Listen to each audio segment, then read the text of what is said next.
Tere sõbrad ja siin õppevideos ja siin webinaril käsitleme me sellist huvitavat teemat, nagu seda on see, et kuidas kasvatada oma ettevõtte käibeid kriisi ajal, kasutades selleks efektiivselt loodud ja põhjalikult defineeritud kliendi avatari. Turul on praegu suur probleem ja suurimaks probleemiks on loomulikult see, et meil möllab viirusekriis ja meil möllab majanduskriis, kuid need on asjad, mille peale me midagi parata ei saa. Mille peale me saame parata on see, et me saame muuta oma turunduse ja saame muuta oma müügi efektiivsemaks ning seeläbi taastada oma käibed ja taastada oma müügid. Ja kui ma ütlen seda, et kuidas aitab avatar kasvatada käivet kriisi ajal, siis tegelikult räägin ma sellest, kuidas avatar saab muuta meie turunduse ja müügi tükk maad efektiivsemaks ja selle arvelt taastub ka käive ja tulevad ka müügid. Ja siin õppevideos ja siin webinaris me vaatamegi seda, kuidas seda siis teha saab. Ja kuidas saab kriisi ajal suurendada ettevõtte käivet, kasutades selleks siis põhjalikult loodud kliendi avatari. Ja teen siis ekraani suuremaks ja vaatame selle vastuse üle. Ehk siis vaatame siin õppevideos seda, mis või kes on turunduse avatar ja kuidas ta saab meie ettevõtte käivet suurendada. Mis on avatari mõju meie ettevõtte käivetele? Vaadake, kui meil õnnestub edukalt defineerida oma avatar, siis see võtab ära meilt järgmised probleemid. Ehk siis meie saame läbi avatari defineerimise vastuse küsimusele, milleks on, millele peab keskenduma minu turundus. Ehk siis millele minu turundus peab keskenduma, me saame vastuse sellele küsimusele. Millist tüüpi sisu ma pean looma oma turunduses, me saame vastuse sellele küsimusele. Me saame vastuse ka sellele küsimusele, et milliseid sõnumeid peab minu turundus kandma, sest iga turundus peab kandma sõnumeid. Ja me saame vastuse ka sellele, et mis kõnetab minu klienti. Teate, turunduses räägitakse väga palju sellest, et te peate oskama rääkima oma sihtrühmaga. Ja tegelikult avatar annabki vastuse sellele küsimusele, ehk siis annab vastuse sellele, kuidas me siis oma sihtrühma peaksime kõnetama. Ehk siis, mis kõnetab minu potentsiaalset klienti ja milliseid inimpsühholoogilisi tõdesid peaksin ma kasutama, sest et kui me teame, kes on meie avatar, milline on meie avatar, kui me teame, milline täpselt on meie potentsiaalne klient, siis me teame ka, mis on tema inimpsühholoogilised eripärad ja me saame ehitada ka üles tänu sellele tükk maad efektiivsema turunduse ja tükk maad efektiivsema müügisüsteemi, kui meil on seda praegu. Ja avatar on siis sinu põhjalikult defineeritud klient, kellele sa lood tooted ja teenused, kellele sa suunad sisu ja turunduse, kellele sa tood kerguse ja lahendused ning kellele sa tood õnne ja rahulolu. Ehk siis, kui me loome endale avatari, turunduse avatari, kui me loome endale efektiivselt defineeritud kliendi, siis me toome sellele inimesele, sellele kliendile õnne ja rahulolu. See on ju meie kõigi missioon ja eesmärk ärimaailmas. Kui see ei ole sinu missioon ja eesmärk ärimaailmas, siis tuleb natukene oma protsessid üle vaadata, sest et tänapäeval töötab see ettevõte edukalt, kelle eesmärk on tuua inimesteni õnn ja rahulolu. Ja vaatame siis siin seda, kuidas siis luua enda ettevõttele avatar, kuidas luua endale kliendi avatar.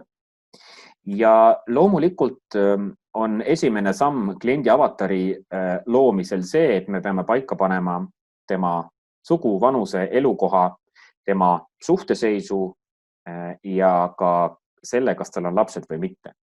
See on selline klassikaline vundament või klassikalised baassammud, kui me hakkame oma ettevõtte kliendi avatari siis looma. Kuid turul on probleem see, et ettevõtted piirduvadki nende samade asjadega ja siit edasi ei lähegi. Ja tänu sellele on meie turundus ja ettevõtete turundus tihtipeale ebaefektiivne. Raisatakse tuhandeid, 10 000 ja mõni isegi 100 000 eurosid aastas selleks, et luua reklaame, selleks, et teha turundust, kuid väga paljud eurod nendes kõikides summades, väga paljud eurod lähevad raisku, sellepärast, et ei ole loodud, ei ole defineeritud efektiivselt oma ettevõtte avatari või siis kliendi avatari. Ja vaatame siis siin seda, kuidas teda efektiivselt luua, ehk siis selle me panime juba paika, et me peame kindlaks tegema, kes on siis meie potentsiaalne klient, me peame kindlaks tegema, mis on tema sugu, vanus, elukoht, kas tal on suhe või mitte, kas tal on lapsed või mitte. Kuid lisaks sellele, et tuleb paika panna ka järgmised 5 olulist asja. Ehk siis me peame läbi mõtlema, paika panema ja kirja panema selle, mis on meie potentsiaalse kliendi raskused. Mis on tema raskused? Milliseid raskusi kogeb meie potentsiaalne klient oma elus ja loomulikult meie oma toote või teenusega oleme siis need, kes neid raskusi lahendavad. Kuid selleks, et me oma sihtrühma saaksime efektiivselt kõnetada, peame me enda jaoks paika panema ja välja kirjutama need, mis raskused sellel inimesel elus on praegu. Teise asjana me peame kirja panema selle, millised hirmud on meie potentsiaalsel kliendil, millised hirmud on meie kliendi avataril. Kui me teame inimeste hirme, siis me teame seda, kuidas luua efektiivset sisu ja millele suunata oma turundust. Sest et meie oma teenuse ja tootega ju lahendame neid hirme. Meie oma toote ja teenusega ju lahendame neid raskuseid, millega elavad meie potentsiaalsed kliendid, millega elab meie sihtrühm. Kolmas asi, mida tuleb paika panna, see, et tuleb kirja panna, kuidas tunneb ennast meie avatar, kuidas tunneb ennast meie potentsiaalne klient, kui ta seda oma probleemi ei lahenda. Mis on selle inimese resultaat elus, kui ta ei lahenda seda probleemi, mis tal on? Ehk siis seda probleemi, mida meie lahendaksime oma teenuse või tootega. Kui me seda teame, kui me selle ilusti paika paneme ja efektiivselt ära defineerime, siis jällegi vastab see väga paljudele küsimustele, sealhulgas sellele küsimusele, millised peaksid olema minu reklaamitekstid, mida ma peaksin oma reklaamide videodes rääkima, millist probleemi ma peaksin minema lahendama. 4. asi, mida me peame paika panema, on see, et me peame kirja panema selle, miks on meie avatari jaoks see asi oluline. Miks see talle oluline on? Miks on talle oluline lahendada need probleemid, mida meie siis oma teenuse ja tootega lahendame? Sest tegelikult annab see jällegi meile väga selged vastused selle kohta,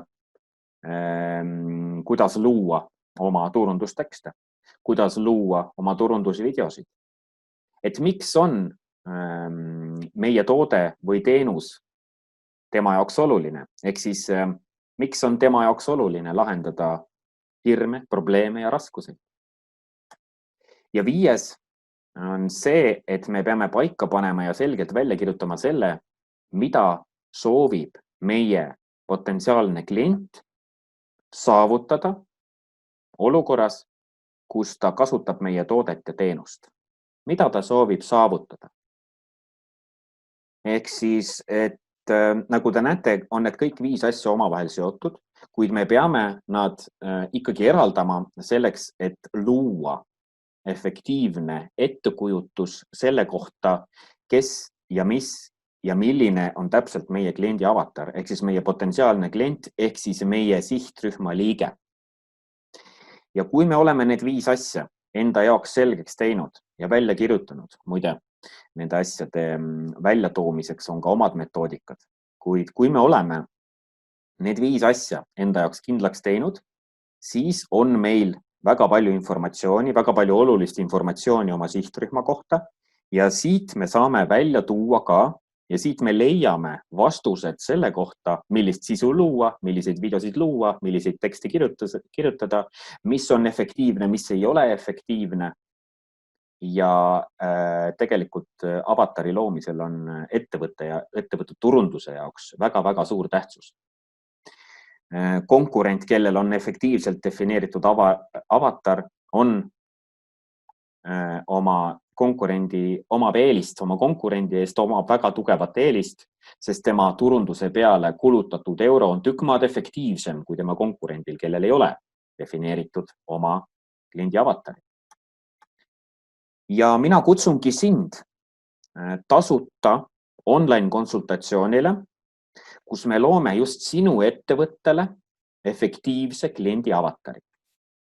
Ehk siis kuna sa siia webinarile või hiljem siis siia videosessioonile sattusid, siis mina pakun sulle välja ja kutsun sind tasuta online konsultatsioonile, tasuta online Zoom konsultatsioonile, kus me saame luua sinu ettevõttele efektiivse kliendi avatari, mis siis vastab sinu jaoks väga olulistele küsimustele, mis muudab päris kindlasti sinu turunduse tükk maad efektiivsemaks.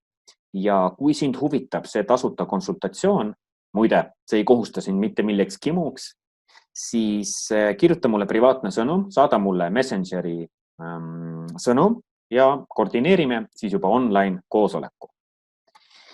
Nii et vastus küsimusele, mis on siis ettevõtte avatar?